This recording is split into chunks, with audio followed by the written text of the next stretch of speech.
សូមចុច Subscribe ដើម្បីទទួលបានវីដេអូថ្មីៗបាទអនុញ្ញាតសូមជម្រាបសួរបងប្អូនទាំងអស់គ្នា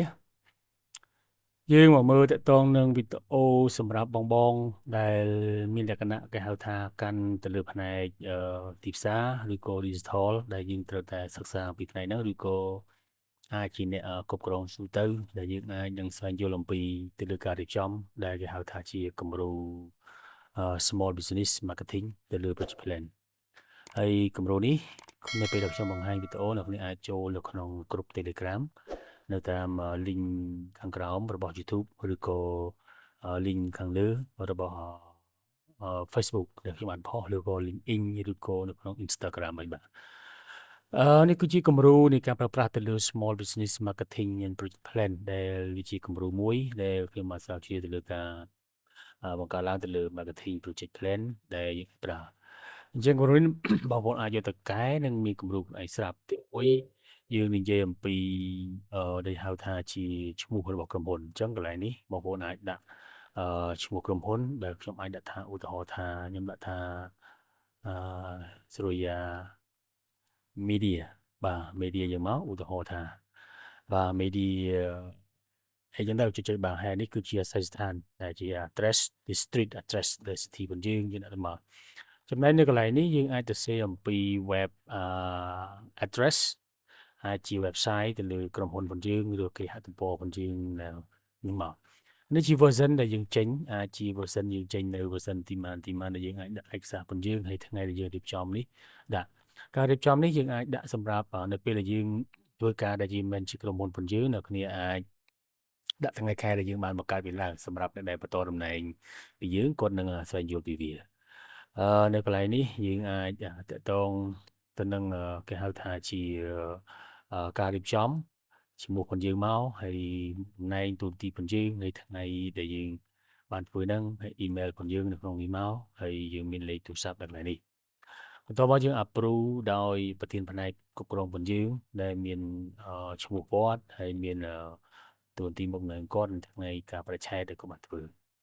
ខាងក្រោមនេះគឺជាប្រភេទទៅលើ content ឬក៏ជាមាតិកាដែលយើងត្រូវទៅសេអំពីសិភៅទាំងអស់ហ្នឹងដែលយើងធ្វើទី1យើងនិយាយអំពីហើយគេហៅថាជា business summary ដែលយើងត្រូវនិយាយលម្អិតពីវានៅទំព័រទី2ណាទំព័រទី2ហើយនេះជានិយាយអំពីក្រុមហ៊ុនរបស់យើងតែក្រុមហ៊ុនរបស់យើងហ្នឹងនិយាយvềខ្លះបង្កើតឡើងថ្ងៃណាកសាងអីបដិសន្ធិដោយស្ថាបនិកមានថាអ្នកបង្កើតដែលជាម្ចាស់ក្រុមហ៊ុនយើងតើគាត់ឈ្មោះអីយកមកបាទ mission នេះក៏សំខាន់ដែរដែលយើងត្រូវនិយាយអំពីបេសកកម្មរបស់យើងដែលយើងនឹងធ្វើទៅលើក្រុមទីផ្សារហ្នឹងដើម្បីជួយជំរុញទៅលើក្រុមហ៊ុនរបស់យើងហើយនេះជា vision បាទទស្សនវិស័យតើទស្សនវិស័យរបស់ក្រុមហ៊ុនយើងហ្នឹងតែយើងចង់និយាយអំពីអីដែលវាសំខាន់អញ្ចឹងវាមានច្រើនតកតងនឹងទាំងអស់ហ្នឹងហើយខ្ញុំក៏មិនអត់ថាទាំងអស់ដែរចំណុចទី2ធំគឺ challenge មានបញ្ហាឬក៏ឱកាសដែលសំខាន់ហើយទី3នេះយើងនិយាយអំពីស្ថានភាពនៃការវិភាគដែលយើងវិភាគទៅលើ 5C មាន company មានគេហៅថាជា corporate collaborator ដែលជាដៃគូសហការហើយអតិថិជនគោលដៅហើយនឹងដៃគូប្រកួតប្រជែងហើយនឹងយើងអាចឈ្មោះថានេះគេហៅថាដៃគូប្រកួតប្រជែងនេះគេហៅថាជាបរិស្ថានឬក៏បរិយាកាសក្រុមហ៊ុនរបស់យើងហើយនេះការវិភាគអំពី SWOT ដែលយើងហៅថាជាភាពខ្លាំងកាសទីផ្សារការគម្រាមកំហែងហើយនឹងSMC ទៀតដែលយើងពី SWOT ភាពខ្សោយរបស់យើងភាពគម្រាមកំហែងរបស់យើងនេះគឺយើងត្រូវនិយាយអំពីអត់អស់ហ្នឹងដែលយើងត្រូវមានអានេះជា core capability អាចនិយាយបានថាជា snowball ទៅលើគុណភាពឬក៏សមត្ថភាពរបស់យើងទី1អីគេយើងទី1សមត្ថទី1ទី2ទី3យើងមកបាទចំណែកនេះជាគេហៅថាជា marketing goal នេះក៏សំខាន់ដែរយើងមាន short term goal ហើយនិង action plan ដែលយើងត្រូវអង្គុយធ្វើវា leverage existing customer base ដែលយើងផ្អែកទៅលើអតិថិជនដែលយើងមានស្រាប់ទៅលើកម្រិតរបស់យើងហើយនឹងការពង្រីកអតិថិជនថ្មីដែលយើងថា extending ដើម្បីដល់ណាបាទពេលខ្លះខ្ញុំបកអង់គ្លេសត្រូវហើយបងប្អូនអាចបន្ថែមទៀត long term គោលដៅ long term របស់យើងតកតងទៅនឹងទីផ្សាររបស់យើងដែលយើងហៅថា long term goal ហើយនឹង action plan យើងដែលយើងធ្វើដែរចំណែកមួយទៀតគឺចំណុចតកតងនឹង brand awareness ឬក៏ authority ហើយសំខាន់ណាស់ brand awareness គឺសំខាន់ដែលយើងត្រូវតែ save ផែនការរបស់យើងដើម្បីពង្រីកទៅលើ brand របស់យើងឲ្យគេស្គាល់ទៅលើអតិថិជនដែលមិនស្គាល់តើវាយ៉ាងម៉េច improve search ranking នេះវាសំដៅទៅលើអាចនិយាយថាជាការធ្វើឲ្យប្រសើរឡើងទៅលើ rank research rank ឲ្យវាឡើងខ្ពស់អីចឹងអាហ្នឹងវាពិបាកបកខ្ញុំក៏វាពិបាកបកនៅក្នុងភាសាអង់គ្លេសដែរបាទដោយសារពេលខ្លះអង់គ្លេសក៏ខ្ញុំពិបាកយល់ដែរមិនពួកយើងមិនមែនអ្នកជំនាញភាសាអង់គ្លេសចឹង improve ទៅលើ search ranking វាអាចជាការធ្វើឲ្យប្រសើរឡើងទៅលើគេហៅថា rank នេះវាដូចជាកម្រិតមួយខ្ពស់អីចឹងណា rank មានចំណាត់ថ្នាក់ទី1ទី2ទី3ហ្នឹងហ្នឹងស្អាតលើ rank ដែលយើងត្រូវសេបងប្អូនអាច research បន្ថែមទៅនៅក្នុង Google បងយើងអាចថែមទៅtarget market វាជាគេហៅថាជាគោលដៅបាទទីផ្សារគោលដៅរបស់យើងតែយើងគួរតែវាយលុកនៅកន្លែងណាខ្លះតំបន់ខ្លះទីជនណាខ្លះដែលយើងធ្វើ demography វាដូចជាភូមិសាស្ត្រដែលយើងត្រូវតែធ្វើបាទអានេះខ្ញុំក៏វាមិនកែខ្ញុំសូមបកចុះព្រោះខ្ញុំក៏មិន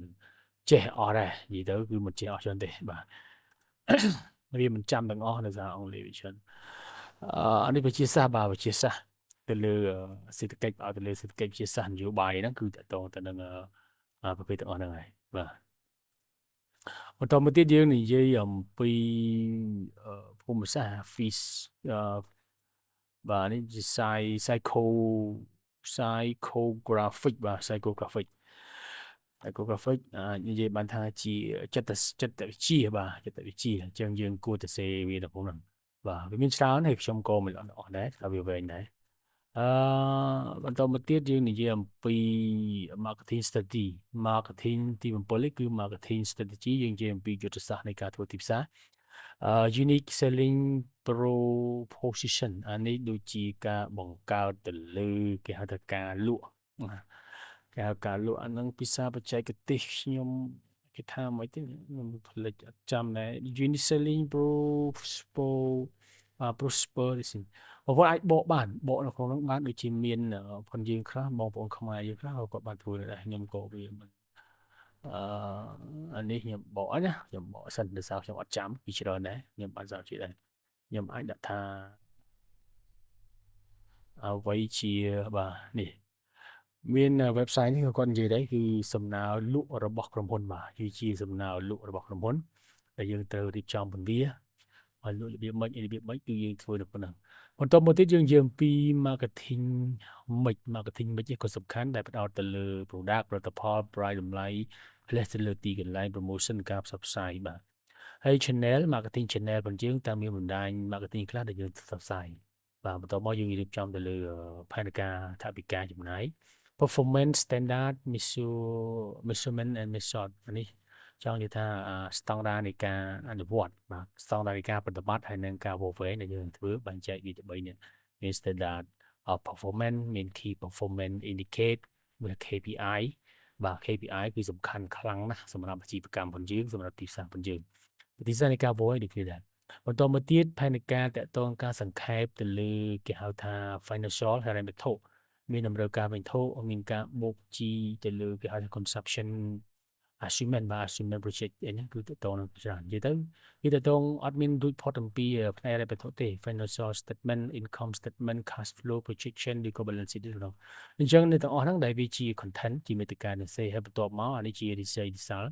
ហើយនឹង product specification and image ដែលយើងទៅដាក់រូបភាពខាងក្រោមសម្រាប់គេហៅថា